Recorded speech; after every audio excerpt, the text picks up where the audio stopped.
A couple months ago, one of my ministry colleagues and I were making plans to meet for a coffee, and she suggested this trendy place on Queen West. When we got there, it was packed, mostly with young, fashionable people waiting in line to order expensive, fashionable beverages.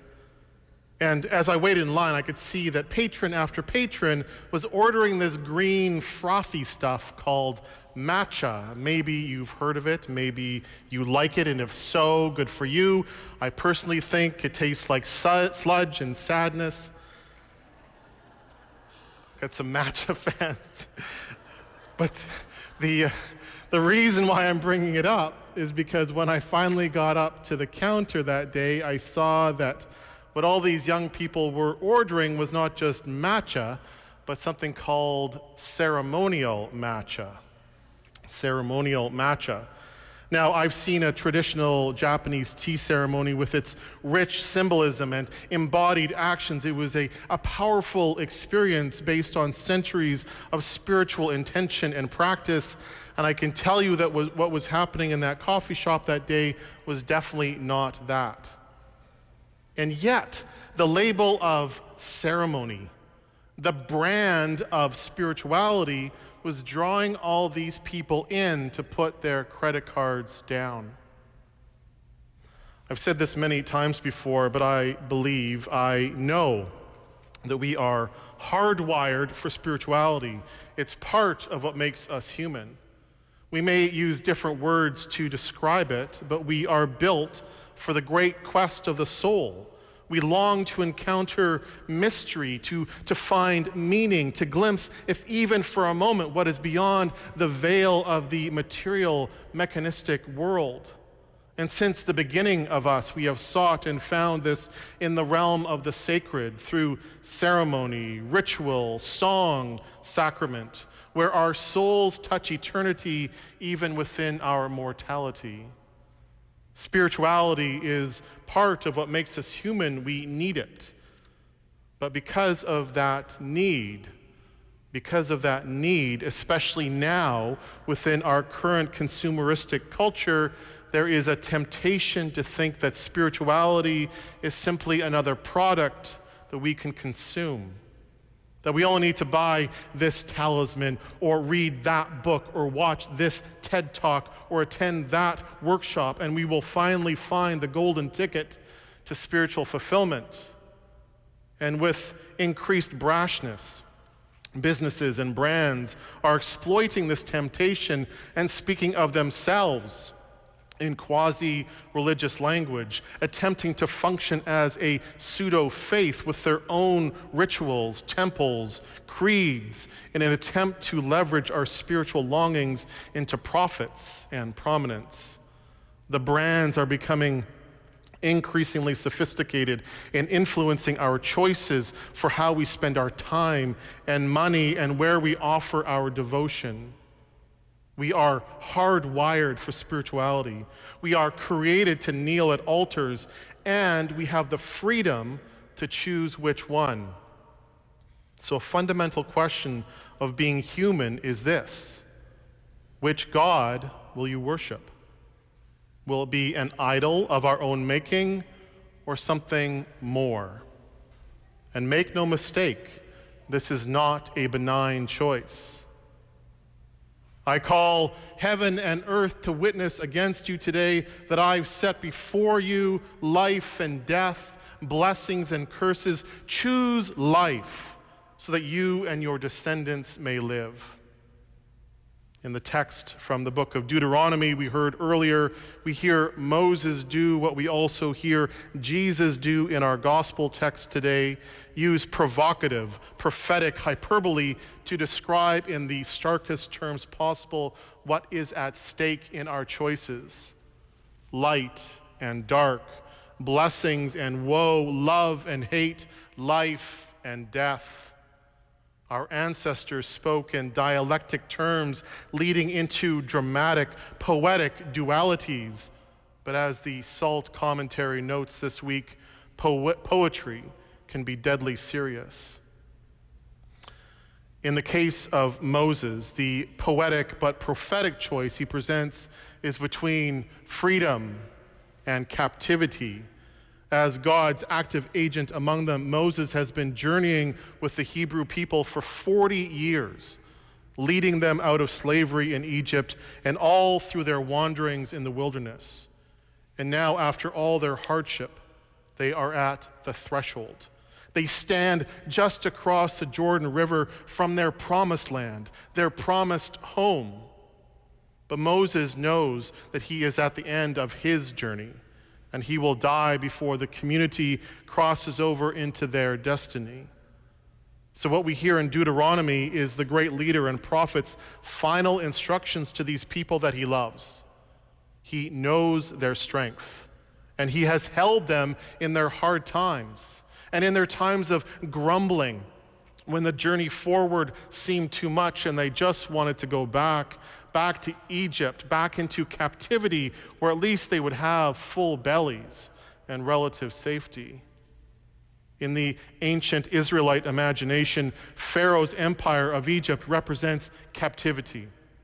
Not only the physical enslavement before the time of the Exodus, but also the spiritual enslavement in the form of the ever-present threats of idolatry, the temptations to kneel at the wrong altars and worship the golden calf idols of the lower comforts. And even there, in the threshold moment at the banks of the Jordan River, in the liminal space between what was and what could be, the people still have a choice. Forwards or backwards. Love God and live, or serve false gods and perish. The religious path, with its devotion to the liberating God and laws to live with compassion and justice in community, was set up by Moses in that moment as the path to freedom, while the retreat to Egypt and a focus on the basest desires of the self was the way to captivity. Devotion to God, liberation, focus on the self, subjugation. That's how the ancients saw it. That's how it's supposed to be. But somewhere along the way, and in the minds of many in our modern world, this dualism has been flipped. And for many, religion is now equated not with freedom, but with Pharaoh's whip. For many today, religion is seen as backward-looking, moving away from that which liberates, anti-science, anti-progress, anti-independent thought, just a dusty repository of old rules that feel repressive and in no way relevant to the spiritual longings of real people. And unfortunately, when looking to history, this notion of religion as repressive, as restrictive, is not without some validity somewhere along the way. And I will speak here only of our own tradition, although all traditions struggle with some form of this. Somewhere along the way, the Christian way became intertwined with the way that powerful people sought to retain their power. Constantine, Charlemagne, Project 2025. Christianity became the religion of empire and thus became empire. There's a reason why Jesus said, let go of your possessions, because when money, possessions, and power become the priority, we are worshiping the false gods and kneeling at all the wrong altars. Without being grounded in the spiritual longings of real people, religion becomes the opposite of what it is supposed to be. It becomes Christian nationalism. It becomes residential schools. It becomes holy wars, patriarchy, and the banning and burning of books. It becomes bigots who show up at pride parades to spew their hate in the name of God. Religion without spirit is slavery that confines itself to ever darker and more fear-filled cages of its own making. And it cannot be denied that this has hurt people, is hurting people. Perhaps you are one of them. And out of this place of pain for so many, there is the impulse to throw the baby out with the bathwater and say that religion is irredeemable, The church has no future. And to make the choice to do your own thing, to find your own path, and to be one of the growing number of spiritual but not religious. But make no mistake. Make no mistake, there are consequences to making that choice as well. You see, spirituality without religion, without some basic structure, and without the support and accountability of community can become very inward focused, very individualistic, consumeristic. Honestly, it can become selfish. Without the continual reminder to place our attention on the more, we are left with placing our attention simply on the me. To make everything about me, to believe that it all depends on me, which is very disempowering when considering the monumental challenges we face individually and collectively. We all need support. We all need support on the spiritual journey, and without it, we will not get very far. We will just keep seeking out that next book, that next product, that next TikTok, TED Talk, and continue to be subject to the brands and businesses' constant temptations to kneel at the altars of their making, leaving us simply to wear our spirituality like an accessory, not integrating, not deepening, not moving forward, simply ordering ceremonial matchas and fashionable coffee shops, wondering why we feel so empty all the time. I call heaven and earth to witness against you today that I've set before you life and death, blessings and curses. Choose life. Choose life so that you and your descendants may live. Each one of us has different stories, different journeys that has brought us here. And I used to be one of the spiritual but not religious ones, consuming different traditions and practices, finding my own path, or so I told myself. But there was something within me that ached for more, for something deeper, something more powerful. There was something within me that craved a spiritual home. And it was by moving through some difficult threshold moments in my life that Christ revealed a new way forward for me. Jesus met me in my places of deepest longing and has given me a place and space in his church to contribute and to belong. And somewhere along the way, I have learned that choosing life in the way that Scripture intends it is not a choice between spirituality or religion. It is choosing spirituality and religion. We need both. And while we here have found our home in the Christian tradition, we also affirm here that the love of God, however we describe God, cannot be contained within any one tradition. Whether it be in the church or synagogue or temple or mosque or longhouse or cathedral of trees, the journey of the soul starts in acknowledging our spiritual longings. But in order to move forward in our journey, we also need the wisdom of those who came before us. The stories and the songs of the ancients, these ceremonies and sacraments that point beyond themselves to the eternal. Choosing life requires some basic structure to life, holy rhythms and practices, and the tools we need to help build the path we need to move forward into our promised land, our spiritual home. And we don't do this alone, never alone, but in the company of others to remind us that it is not all about us, and it doesn't all depend on us. There is a greater power than us. Our English word religion comes from the Latin religare, which means to bind ourselves to something in reverence.